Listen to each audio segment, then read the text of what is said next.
Misfits, and welcome. In today's video, we are talking all about how to create tension within your games. Yes, how do we create that sort of building layer of suspense that's kind of underlying throughout the whole story and grows and grows and grows until, boom, something has to happen. How do we create that in our games? That's what we're talking about today. I'm going to tell you all about what tension is, what different types of tension there are, and how we develop that, and how you as a DM can influence and kind of introduce those different elements to your story. Let's get into it. So first things first, we need to talk about a couple different types of tension. There's really only two I want to talk about in today's video. Circumstantial, like things that happen to the party, things that are outside the party's control, that happen to them or they experience within the world, and then the more social relationship type of tension. So this is the interactions between characters, the interactions between the different players with each other, and how those develop and add to the feelings and experiences that are happening in the story. So with these two different types, your control over them as a DM is going to kind of fluctuate and change.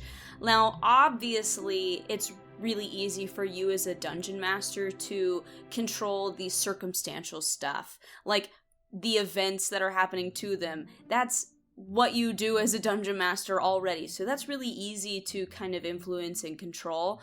You know, a town is attacked and the party has to intervene.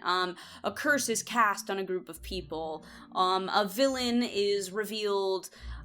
These different sort of events that happen and the party is reacting to. Like, you're already throwing them at them. So you're already controlling when these things are introduced. But the social type of tension, that sort of interpersonal relationship interaction stuff, that can be a little bit more difficult for you to kind of oversee and influence as a dungeon master, because a lot of this could be dependent on how the different characters are reacting with each other. And how do you influence that? How do you control that? Do you want to control that? Those are the kinds of questions that we end up asking ourselves. You do have a degree of control or influence on how these kinds of things happen and when they happen, but it can kind of vary depending on what kind of, relationships are happening at your table. So the easiest way to influence the social tension is through interactions with NPCs. You don't have control over your players' characters, but you do have control over the non-player characters, your NPCs. So that could be a way for you to influence the more like relationship side of tension within your story. And that's easy to do because you're controlling how that NPC thinks and feels, what they say, what they do.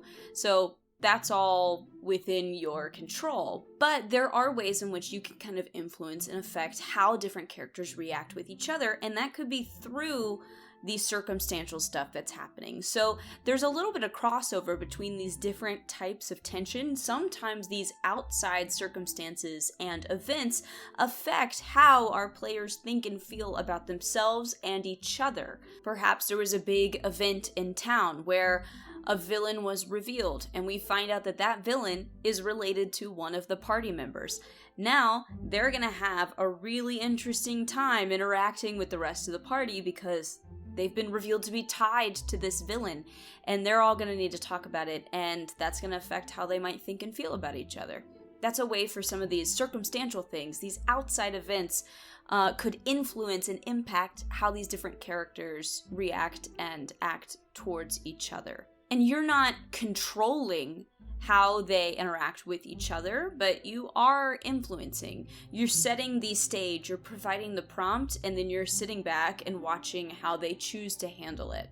And that's always fun. So why do these different things create tension? Why do these outside events or more internal relationships create tension? Well, it can be a number of things. It can cause conflict between characters. If we reveal that a villain is tied to one of the party members, that is a weird sort of conflict maybe for that one individual and how they think and feel about their parent or relative. And it's also a weird kind of sense of conflict between them and the rest of the party because they have this idea of this villain, and that might conflict with how that one character thinks and feels about them. And so now we've got these contrasting views and feelings, and that's something that they're going to need to talk about. Maybe they'll argue about it. Maybe, they'll talk through it slowly. Maybe it's something that they'll overlook quickly because of, the way that they've experienced events together and traveled together, and it doesn't matter. But regardless, it's going to create some sort of feeling or thought or social interaction in some way. It can also create suspense and anticipation for the different things that are happening in the world. If a big curse gets cast on a group of people, that's creating this anticipation for how are we going to break this curse? What does this curse mean? Can it affect other people? Is this like the start of a more widespread kind of issue?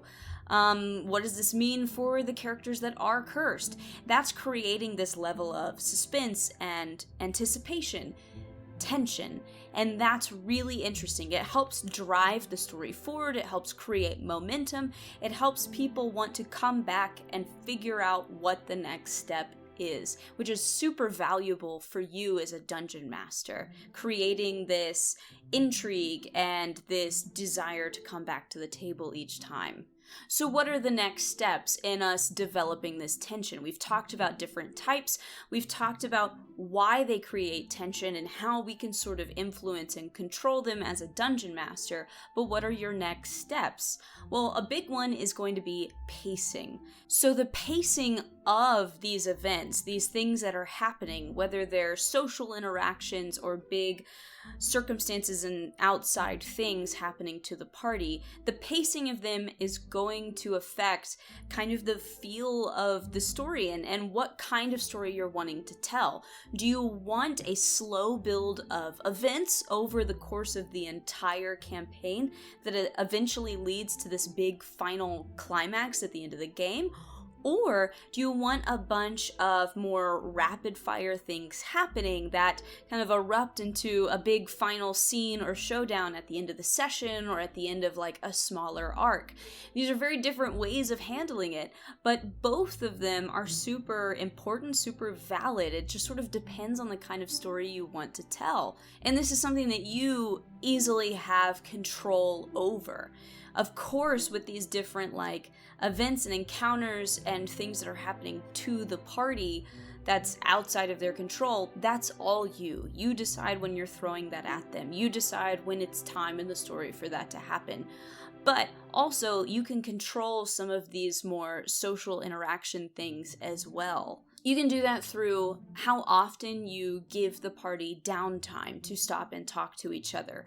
And you can also do this by prompting characters with guided questions that sort of cause them to stop and think about themselves and their characters and how they're thinking and feeling.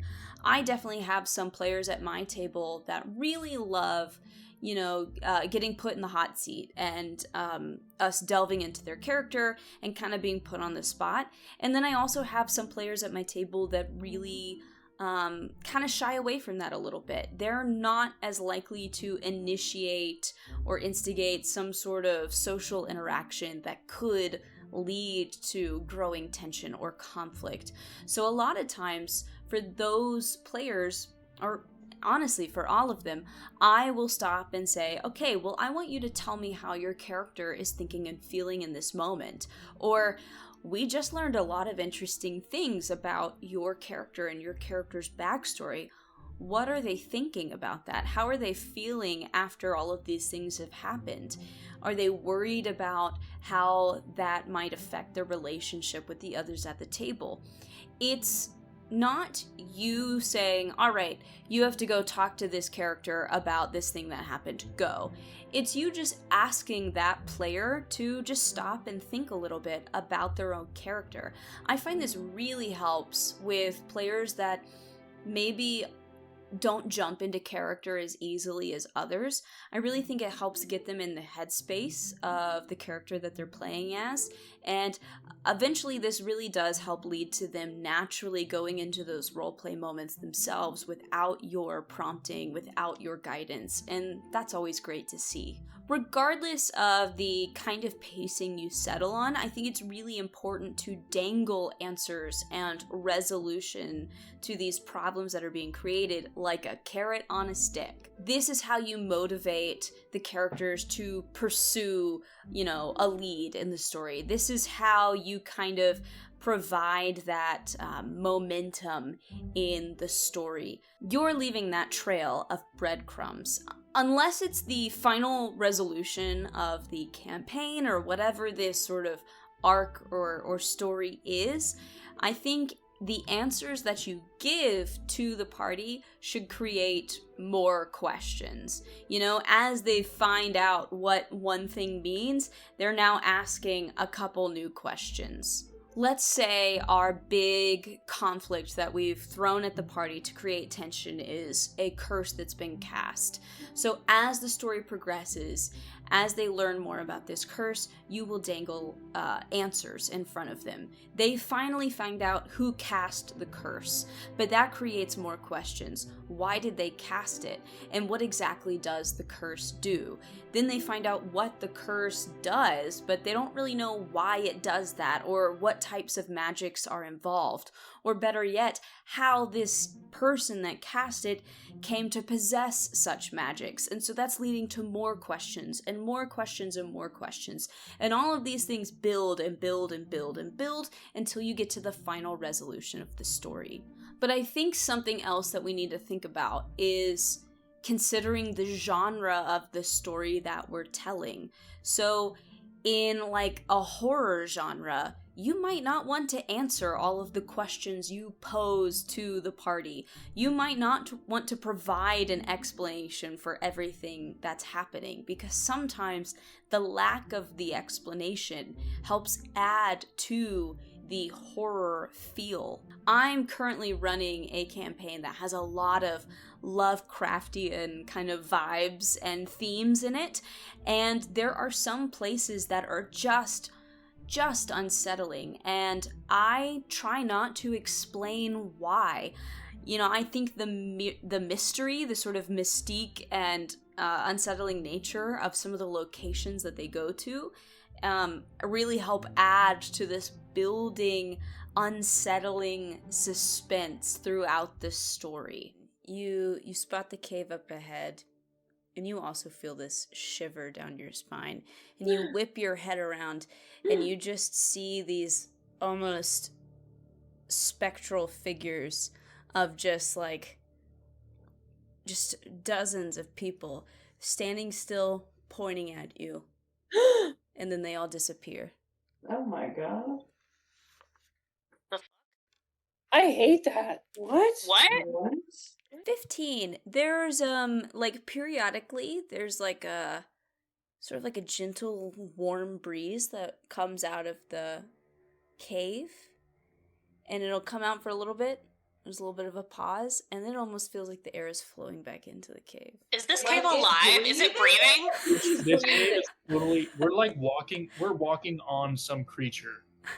But obviously, there's going to be some types of stories where you do want to provide answers and explanations, and that's fine. It just depends on what genre you are catering towards. And some genres are going to favor different types of tension over others. If you've got like an action-adventure kind of story going on, then you're going to want a lot of that circumstantial stuff, those outside events happening to the party that they are reacting to, those crazy encounters and events that they have to address and deal with. But if you're dealing with maybe a more like romance genre, then you're gonna want a lot of social interaction stuff and tension built between the relationships between characters. Also, some genres are better suited to different types of pacing, whether it be faster or slower. If you've got this like crazy action thriller, you're maybe gonna want that faster pacing. But maybe if it's like a really in-depth political drama kind of story, you might want that slower building pacing. It just really depends on what you're going for. And I think one final touch to sort of help add to this building tension that you're putting in your game is music. Music is like the easiest way to set a scene and take everything to the next level. It's so simple. All you need is just a little bit of like an unsettling track to really sell this horror tension vibe, you know? There's really a lot of music out there that's really well suited to playing during your D&D games, but if I were to just recommend something just very generic genre, it would be video game music. Go listen to the soundtracks of various video games. A lot of that is like perfectly suited to playing in the background while you're running your game. You know, it's not going to be like some of the crazy stuff in movies where there's these big swells and then these really, really like soft moments all within the same song. Video game music is like designed for, we don't know what the player might be doing in that moment, so let's have something that's kind of good for anything. So that's what I would recommend there. But adding a little bit of music just elevates the whole thing, you know? Alright, well that is all I've got for you today. I hope you enjoyed this video. I hope you found it useful. If you did, if you would like to support me or the channel, feel free to like and subscribe. That stuff really helps me out. But more importantly, leave a comment down below. I want you to tell me about how you build tension in your own games. How do you build this like growing feeling, this like layer of suspense or anticipation? How do you do that in your own games? Is any of it the same stuff that I talked about? Is any of it different? I would love to hear from you. But with all of that said and done, I hope you guys had a great rest of your day, a great rest of your week, and I will see you again next time.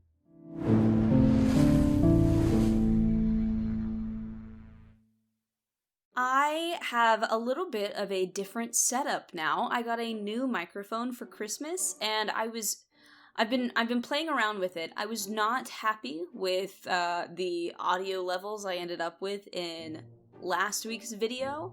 Honestly, I just thought I had all of my settings the way I wanted them to, and then when I started one of the programs I use, everything kind of changed, and I forgot to like triple check it before I started rolling. So I would love for you to like let me know if things sound relatively balanced here, or if there's anything weird happening. That would be super helpful. But yeah, it is growing pains. I'm trying to get better equipment and stuff as I go, but you know, learning how to use different stuff and learning how it works with the things I am familiar with and used to is always a new little challenge that you gotta sort of figure out. So, you know, let me know if anything sounds super weird or if it all sounds okay. Anyway, see you next time, guys.